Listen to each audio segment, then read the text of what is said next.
This is the story of a plastic bottle. This particular bottle shares similar stories from billions of other plastic bottles around the world.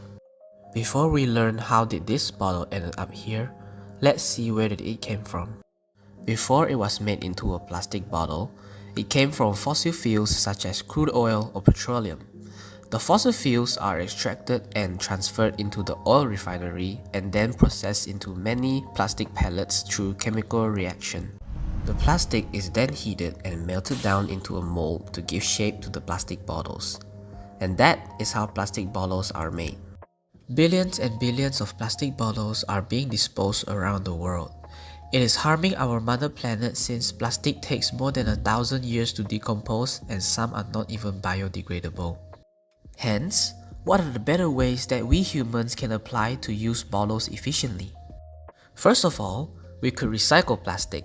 Instead of throwing it out and dumping it elsewhere, we could dispose them into recycle bins so that it could be sent back to the recycling plant to be recycled. In the recycling center, plastics are sorted out and then shredded into many pieces.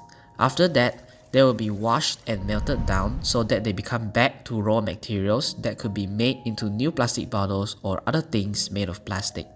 Other than sending it to the recycling plant, we could also reuse plastic bottles as a substitute for something else, for example, a flower pot.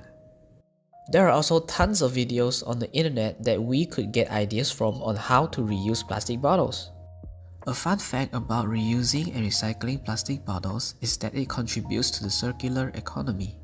Recycling materials help conserve the scarce resources from our planet.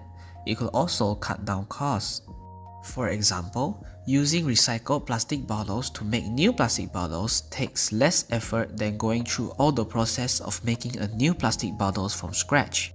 Other than that, notice when you use the plastic bottle as a substitute for a flower pot, you also save yourself money at the same time for not needing to buy a new flower pot.